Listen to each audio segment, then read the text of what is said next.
Assalamualaikum warahmatullahi wabarakatuh. Bismillahirrahmanirrahim. Alhamdulillahi rabbil alamin. Assalatu wassalamu ala ashrafil anbiya'i wal mursalin. Sayyidina wa habibina wa maulana ajma'in amma ba'du. Ja'alana Allah wa iyyakum min ahlil khair wa min ahlis sa'adah fid dunya wal akhirah. Amin. Allahumma amin. Kaum muslimin dan muslimat rahimakumullah, masih ada ternyata sebagian dari kita yang tidak paham apa itu tumakninah. Sehingga ada yang bertanya kepada saya itu melalui chat WA ya. Pak Ustadz, saya ini masih umur 16 tahun. Tumakninah itu apa? Apa harus dibaca 3 kali tasbihnya atau bagaimana? Ini tidak saya jawab, sengaja saya buatkan video. Saya mikir, oh ternyata masih ada ya saudara-saudara kita yang masih belum paham soal tumakninah. Apa tumakninah itu? Dan apakah ini rukun atau bukan tumakninah ini? Saya lebih menitik beratkan ke mazhab Syafi'i karena di Indonesia itu rata-rata mazhab Syafi'i. Walaupun ada sebagian yang saya terangkan dari madhab yang lain, pendapat ulama yang lain, hanya sebagai pelengkap. Ya. Saya ambilkan kaum muslimin dan muslimat rahimakumullah dari kitab Al-Mawsu'atul Fiqhiyah Al-Kuwaitiyah. Ini kitab karangan kumpulan para ulama di Kuwait, Pak. Ya. Gampangnya kalau kitab Syafi'i itu mengatakan tumakninah itu sukunun ba'da harkatin, diam setelah bergerak. Gampangnya seperti itu. Nah, cuma saya biar jenengan sampean-sampean ini tambah luas, saya jelaskan. Apa tumakninah? Paling sebentar tumakninah itu kayak apa? Paling sedikitnya tumakninah. Apakah harus membaca tasbih atau bagaimana? Kalau nggak baca tasbih, apakah tidak tumakninah? Itu seperti itu. Saya jelaskan. Maka di sini dijelaskan wa tumakninatu istilahan ya, min istiqraril a'dha zamanan ma. Tumakninah menurut istilah para ulama, ungkapan-ungkapan para ulama itu adalah istiqrarul a'dha zamanan. Adalah diamnya atau tenangnya anggota tubuh ini satu masa. Nah, masa ini yang dibahas nanti. Masanya seperti apa? Lama apa enggak? Sebentar apa tidak? Oleh karenanya, ulama itu berbeda pendapat paling sedikitnya tumakninah. Namun sebelum membahas paling sedikitnya, hukumnya bagaimana tumakninah ini? Ya. Hukumnya tumakninah ini ikhtalafal fuqaha fi hukmi tumakninati fi shalah. Ulama fikih, Pak, itu berbeda pendapat tentang hukumnya tumakninah saat melakukan sholat. Fadhahaba Syafi'iyatu wal Hanabilatu wa Abu Yusuf minal Hanafiyah wa Ibnul Hajib minal Malikiyah ila anna tumakninata ruknun min arkanis sholah. Bahwasanya tumakninah saat melakukan sholat, jadi saat sholat, itu termasuk rukun. Dalilnya apa? Ada hadis, Pak. Hadisnya Rasulullah Sallallahu Alaihi Wasallam, ada orang sholat tapi sholatnya nggak genah, nggak cocok pada Rasulullah Sallallahu Alaihi Wasallam. Ya, yakni ada laki-laki masuk ke masjid, kemudian dia sholat, setelah sholat datang ke Rasulullah, uluk salam kepada Rasulullah, kemudian dijawab oleh Rasulullah. Kemudian Rasulullah nggak nyuruh duduk, tapi Rasulullah, ayo kembali kamu dulu ke sana, sholat lagi. Sudah kembali orang ini, Pak, sholat lagi, datang lagi ke Rasulullah, disuruh kembali, sholat lagi, datang lagi kepada Rasulullah, suruh kembali lagi, suruh sholat lagi, sampai 3 kali. Akhirnya apa? Orang ini, ada apa ya Rasulullah? Apa yang saya perbuat? Kok saya disuruh mengulang-ulang sholat? Tolong ajari saya biar enggak mengulang-ulang. Maka Rasulullah Shallallahu Alaihi Wasallam pun itu bersabda, "Idza qumta ila shalah fakabbir." Kalau kamu sudah berdiri tegak untuk melakukan salat, fakabbir, takbir. Takbiratul ihram berarti. Tsumma qra' ma tayassara minal Qur'an, kemudian baca apa yang mudah bagi kalian daripada Al-Qur'an. Berarti baca Al-Fatihah. Summarka hatta tatma'innah, kemudian kamu ruku hingga kamu tumakninah. Nah, ini yang menjadi dasar bahwasanya tumakninah itu wajib. Dan ini panjang hadisnya, Pak. Tidak boleh dibaca semua. Kalau dibaca semua, capek sambil nanti mendengarkan.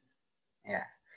Jadi, madhab Syafi'i, madhab Hanabil, madhab Hambali, Imam Abi Yusuf dari ulama Hanafiyah, Ibnul Hajib dari ulama Malikiyah itu mengatakan rukun. Berarti madhab resminya Abi Hanifah dan madhab resminya Imam Malik itu bukan rukun, Pak. Ada yang mengatakan fardu. Ada yang mengatakan sunnah. Fardu dengan rukun itu beda kalau menurut mereka. Beda, perlu dijelaskan. Ya.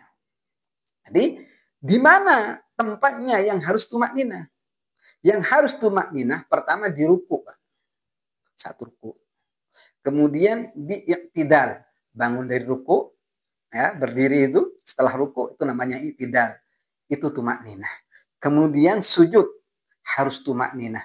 Kemudian duduk di antara dua sujud harus tumakninah. Sujud lagi harus tumakninah. Di situ menurut ulama wa mahallut tumakninati indahum fir ruku' was sujud wal i'tidal minar ruku' wal julus bainas sajdatain. Kemudian paling sedikitnya tumakninah itu bagaimana? Berapa masanya?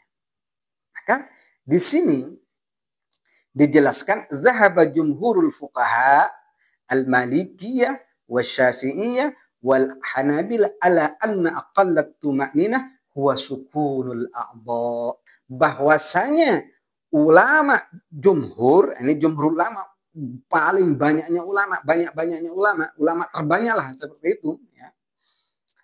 Dari kalangan Syafi'i, dari kalangan Maliki, dari kalangan Hambali itu mengatakan paling sedikitnya tumakninah itu yaitu diamnya anggota tubuh. Anggota tubuh itu ada dua, Pak. Ada anggota tubuh berat, ada anggota tubuh ringan. Anggota tubuh berat ya ini. Selain jari-jari, rambut, bibir, telinga, mata, ini anggota tubuh ringan sehingga tidak diam saat tumakninah enggak apa-apa. Seumpama sampean ruku matanya kedip-kedip begini. Ini kan cuma anggota tubuh, tapi ini enggak dianggap kan termasuk anggota ringan. Tapi kalau tangan bergerak-gerak ini masih belum. Jadi intinya bagaimana? Saat jenengan ruku, dek, ya, dek, diam, meskipun sebentar, zamanan, dek, angkat lagi, enggak apa-apa. Tapi kalau begini, ke atas, enggak bisa, belum cukup. Karena belum diam. Jadi harus diam. Meskipun sebentar sekali. Ini menurut jumhurul fuqaha. Ya. Beda pendapat, iya beda pendapat. Makanya ada kata-kata jumhur. Ya. Qala al-malikiyah, ulama malikiyah berkata, aqalluha zahabu harkatil a'dha zamanan. Paling sedikitnya tumakninah itu hilangnya gerakan anggota tubuh semasa saja, satu zaman. Yasiran yang sedikit. Sedikit, Pak. Tidak ada baca tasbih subhanallah, enggak ada. Tapi ada enggak, Ustaz? Nanti saya jelaskan. Wa qala asy-Syafi'iyyah aqalluha ayyam tusal musalli hatta tastaqirra 'aduhu wa tanfasil harakatu huwihi an irtifa'ihi. Ulama Syafi'iyah mengatakan paling sedikitnya tumakninah itu sekiranya diamnya musalli, ya, sehingga anggota tubuh itu tenang, ya, dan antara gerakan turun dan naiknya itu berbeda, terpisah. Ses, sudah, ses, sudah, ses, seperti itu. Qala An-Nawawi, Imam An-Nawawi berkata, Walau zada fil huwi summa irtafa'a wal harakatu muttasilatun wa lam yalbas lam tahsulit tuma'ninah. Andai kata ada orang saat mau tuma'ninah itu nambah dari kebiasaannya. Biasanya begini, Pak. Mau tuh tapi nggak diam. Langsung naik begini. Ini tidak dianggap tuma'ninah, Pak. Kenapa?